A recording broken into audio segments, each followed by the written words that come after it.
Looking back to my teenage years, I remember hearing a lot of different advices, the kinds, most people get as they enter high school or middle school. The ones where people tell you, your high school friends aren't going to be your friends forever. School will get harder when you go into high school, or don't compare yourself to others because you're beautiful just the way you are. And those are wonderful advices. But there is one thing I wish I knew as a teenager. When I think about myself back when I was in high school, I really wish somebody took the time to give me this piece of advice, and that is take care of your mental health. Honestly, I never really understood what the term mental health even meant until about 2 years ago. When I was younger, I had heard some people say things like, I have anxiety or I have depression, and I never really believed it. I thought it was something they were just being super dramatic about.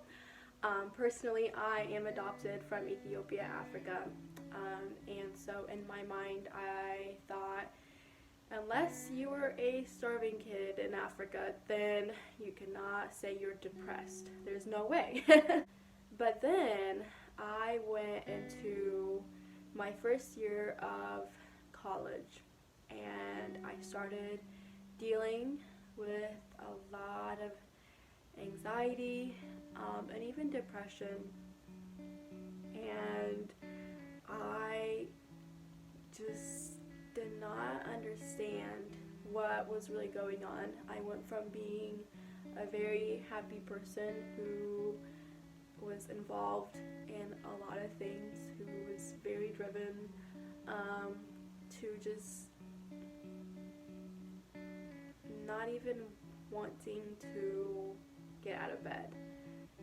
But at that time, if you'd have told me that I was experiencing depression or anxiety, I would have laughed at your face and just told you, no, that can't be it.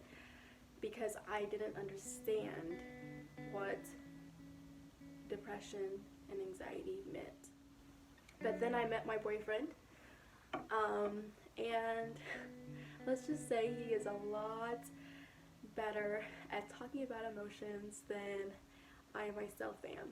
I grew up never talking about how I'm feeling. I grew up thinking my parents needed to give attention to my other siblings who struggle a little bit more than I do.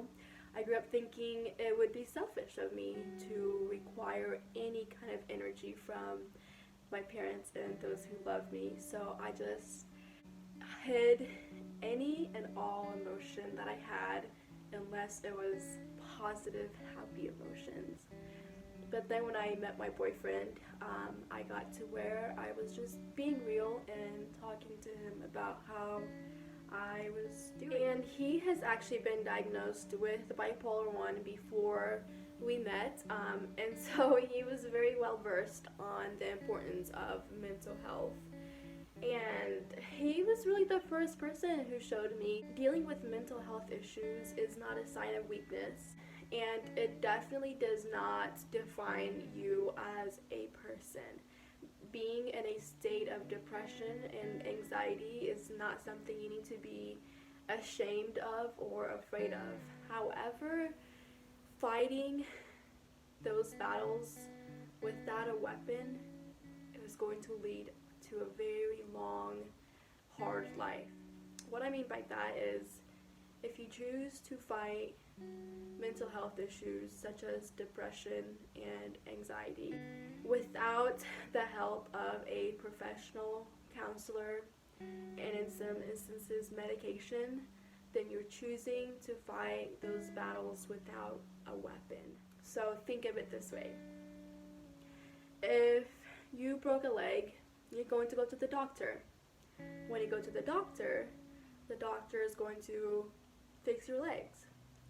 Now, if you chose to say, no, I don't want to go to a doctor, I'm just going to suck it up, okay, maybe you'll be fine.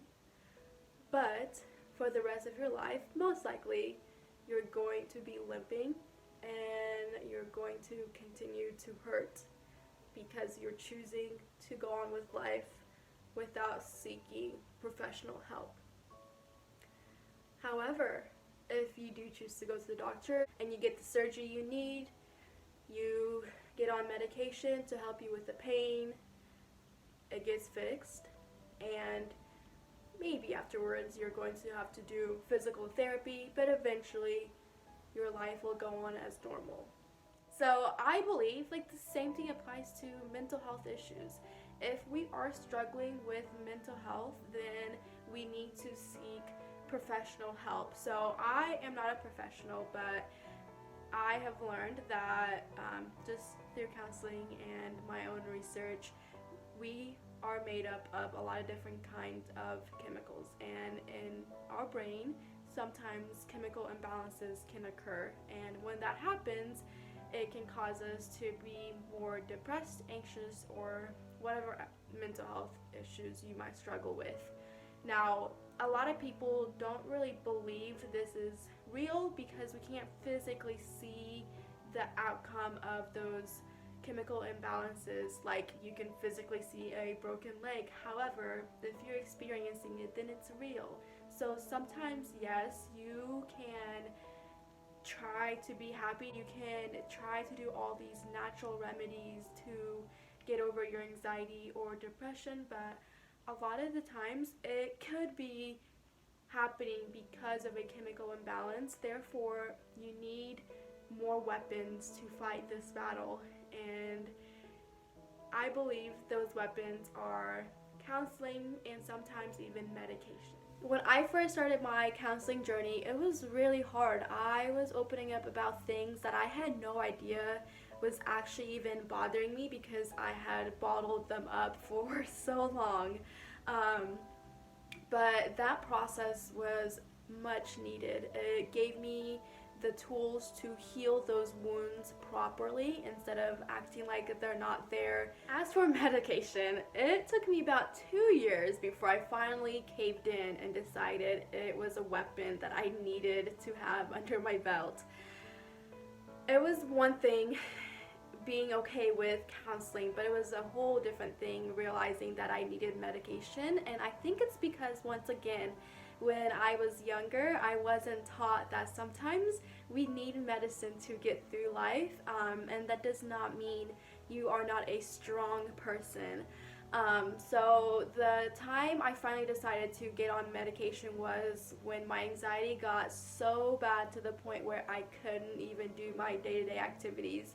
My anxiety came out in forms of physical pain, so my back would hurt so bad. And I would constantly throw up anything I ate. It was so bad.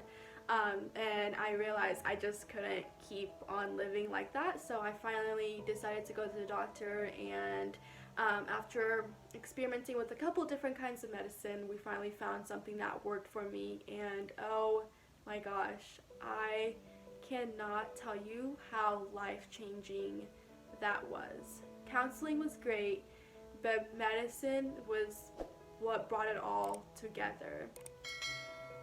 I didn't even realize like how long it had been since I felt normal, because for the longest time my body was in survival mode. And so when I got the help of the medicine, it was like, wow, so this is what it feels like to not be anxious all the time. However, just because I started medication, it did not mean I stopped going to counseling. So kind of going back to the analogy I gave you earlier about the broken legs, I think of medication for your mental health issues kind of similar to how the doctor performs surgery to fix your legs, but then he refers you to physical therapy so that you can learn how to walk again properly.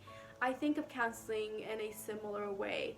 The medication, yes, it definitely helps balance the chemicals in your brains. However, counseling is where you learn how to think properly again, how to rewire your brain to not think in the same negative way that you used to think before getting the medicine that you needed. So I definitely think both are required in order to have a healthy lifestyle. You can't just rely on medicine and choose to not do the inner work that it takes to really dig deep and understand why you think the way you do and how you can fix those negative thought patterns. But yeah, that is one lesson I really wish I was taught growing up as a teenager. But since you're taking the time to watch this video right now, hopefully you don't have to learn this the hard way. But in all honesty though, I do understand like life can get really hard sometimes. And I want this channel to be a place where you can come and just for a little bit feel like you're not alone and just feel understood. So if you want to join this little community we have going on here, make sure you hit that red subscribe button. You can even go ahead and follow me on Instagram and message me on there. I'm super active on my Instagram. Check out some of the videos I have linked down below. I think if you like this video, you'll definitely like some of the other videos I've done before. But for now, you can check out this video. And until next time, bye!